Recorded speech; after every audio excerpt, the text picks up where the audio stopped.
Between 1560 and 1610, the frost-bitten hills of the Hungarian highlands became the setting for one of the most disturbing criminal investigations in pre-modern Europe. Behind the cold walls of Čachtice Castle, a noblewoman of immense wealth and unfathomable cruelty was accused of luring over 600 girls to their deaths. But the deeper investigators dug, the stranger the truth became. Buried beneath layers of political conspiracy, peasant superstition, and Gothic obsession lies a story that helped give birth to vampire mythology as we know it. Drawn from 17th century testimonies, royal decrees, and secret confessions taken under torchlight, this is the true history of the Blood Countess, the first vampire ever recorded in history.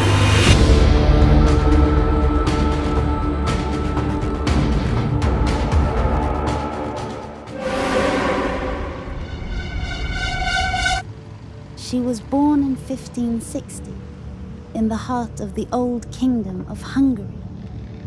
Her name was Erzsébet Báthory, and from the moment she entered the world, she was surrounded by power. The Báthory family wasn't just wealthy, they were one of the most feared and respected dynasties in all of Europe. Royal blood, endless land, political influence that stretched for miles. If Hungary had a throne of swords, the Báthorys sat at the top of it. At 15, Elizabeth was married off to Count Ferenc Nadasdy, a ruthless warlord they called the Black Knight of Hungary.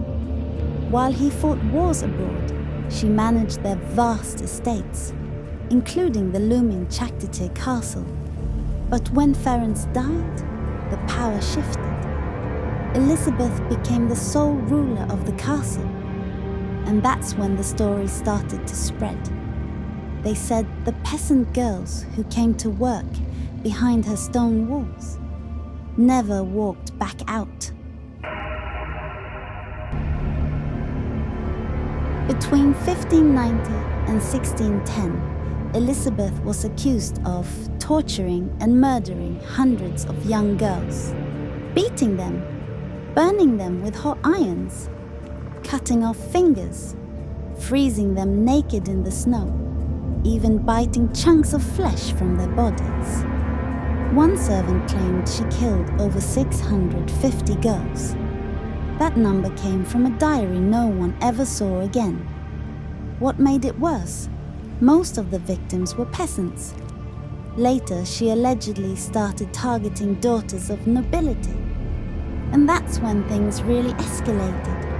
By 1609, noble families started demanding answers.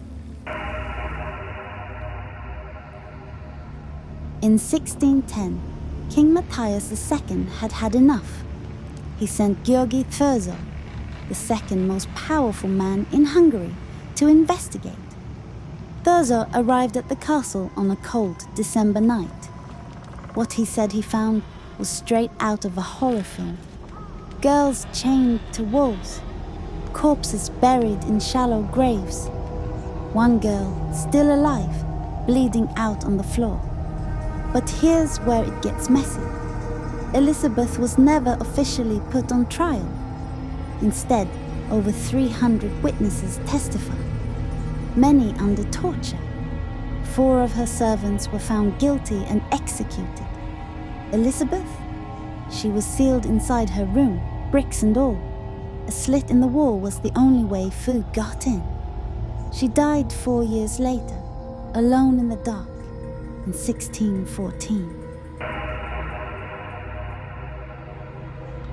Here's the part that made her legend go viral centuries before TikTok.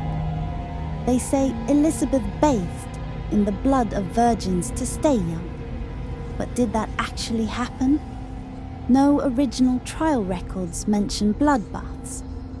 That part was added nearly 200 years later during the Romantic Gothic boom, when Europe was obsessed with dark beauty and immortality. But her obsession with appearance was real. She had mirrors in every room. She was known to punish girls harshly for making beauty products incorrectly. So, maybe she didn't literally bathe in blood, but the rumors stuck and bled into vampire stories for centuries. Here's the twist.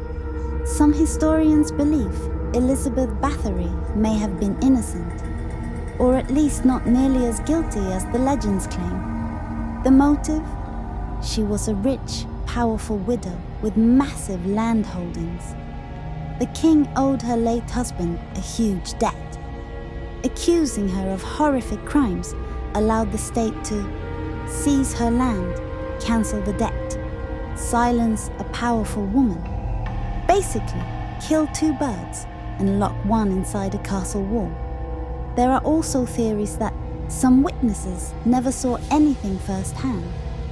Her enemies exaggerated the stories to destroy her. So, was she a monster? Or the target of a political takedown wrapped in horror story clothing?